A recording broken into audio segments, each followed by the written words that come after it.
Titingnan natin ngayon kung meron bang ano dito, hipon. Naglagay ako kanina dito ng dinurog na prutas.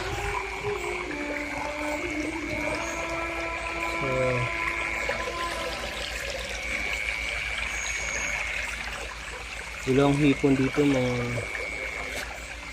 lodi. Ang meron lang, ayan, maraming crablets. Kunin natin crablet. Aray. Pinagat ako.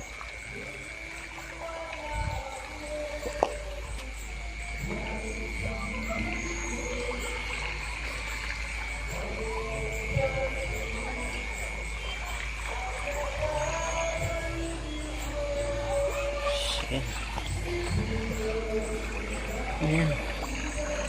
Ayan yung isda dito, mga goods.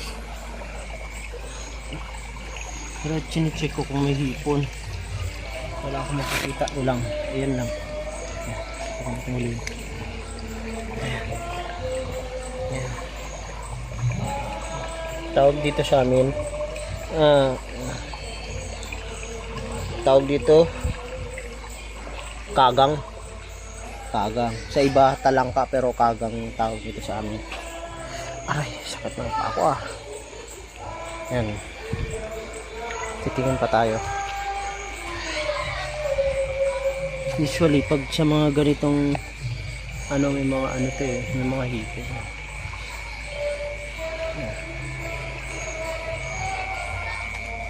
Sa mga part na umaagos, mga hipon yan.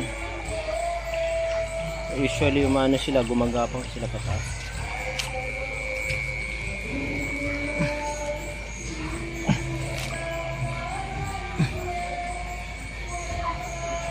Wala mga flood. So ayan pala yung yung resort sa lang, tabi lang ng sapa. Ayan, sapa yan. Taba.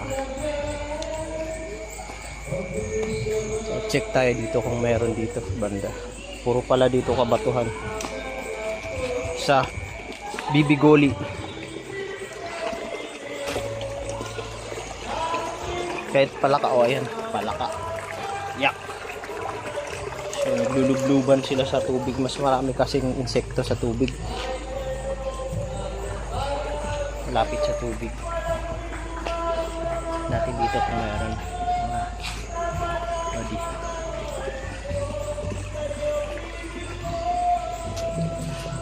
So same lang dun sa kabila, lang, talangka din, kagang. Walang yan, tatago sila sa bato. Yan. Try natin hulihin yung isa. Ito, malaki yung sipit nito mabait naman siya, hindi naman naninipit, kalmado lang. Ayan. Ayan.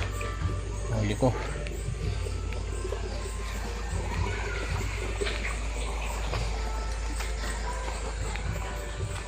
Check natin dito kung meron hipon. Talagang tinitignan ko ngayon kung may hipon ba dito. Imposible wala, maganda kasi yung maganda kasi ang pwesto I mean maganda yung area para pamahayan ng hipon.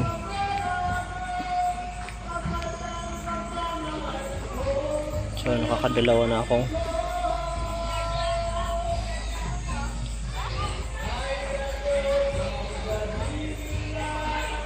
try ko nga ditong sipat. Malapit to sa gubat. Yan.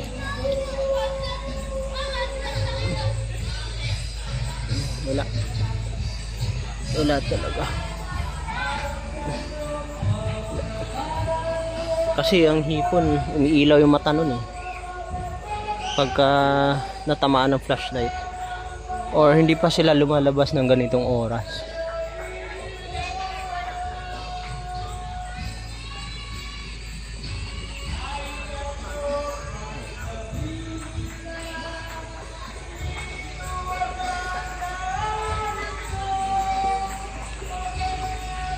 titingnan dito, same pa rin. Ayan.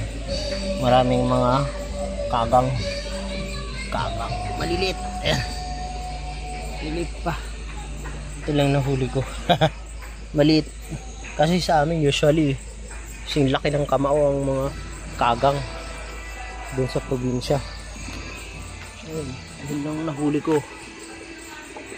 Siguro sa part na malalim nandun yung mga kagang.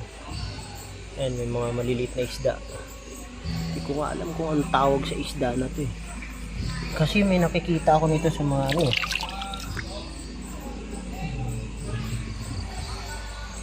Nakikita ako niyan sa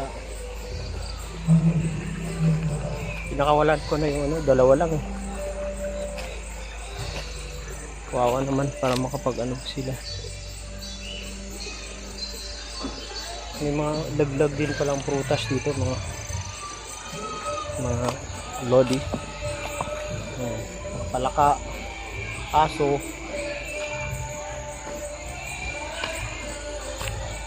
I-check natin dito sa taas kung meron.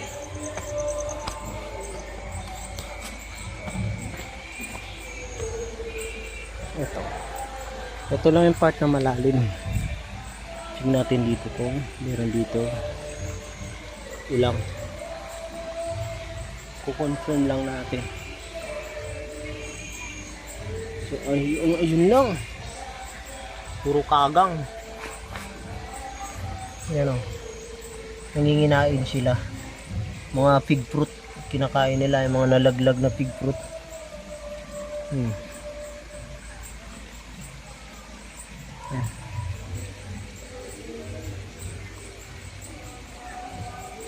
So wala akong makitang ulang. Usually dyan namamahay yung mga ulang.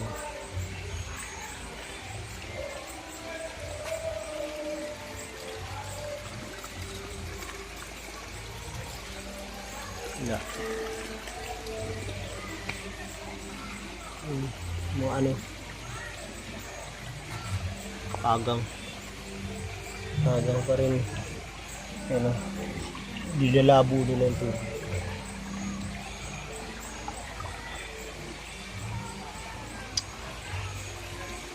Dito tayo sa taas.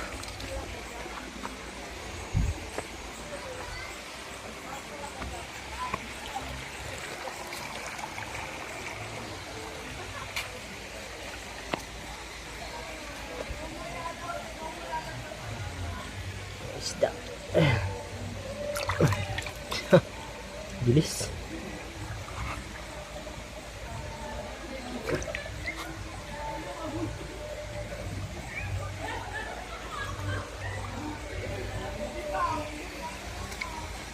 Ito.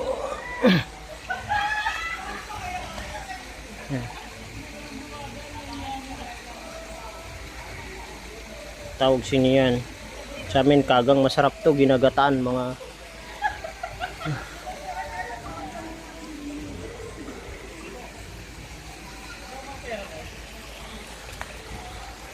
yan, dami nila.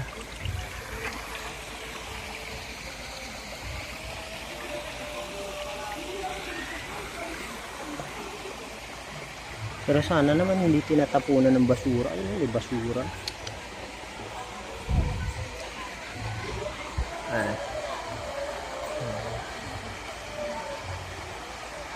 May mga aso dito nanginginain din ng mga ano, mga pispis.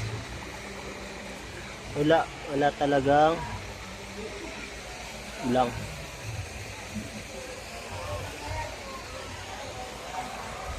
Siguro doon sa mga area na hindi bulabog. Bulabog kasi dito eh. So, pakawalan ko nito. Yung nahuli ko kanina.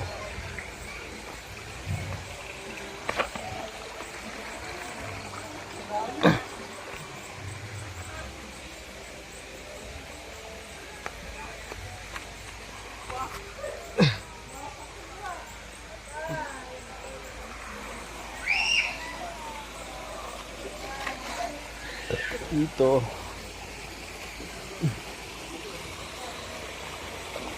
Isinaga ng ano, ilaw. Puro lang mga kagang. Yun, may nakita ako ulam.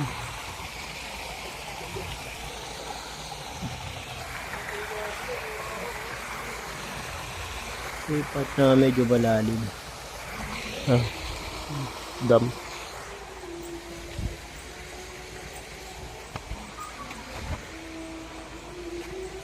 Balik na tayo. Balikan ko itong mamaya. Mga 2 AM. Titignan ko kung meron. Balik tayo dito.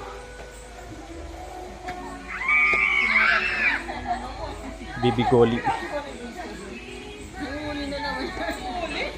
Ay, nag-vlog yan.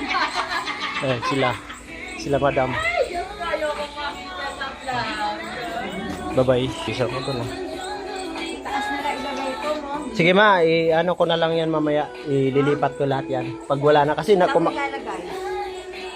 dito dyan sa akit dyan ma. Kasi kumakain sila pagkatapos nila ano din eh. Kasi sayang. Kumakain.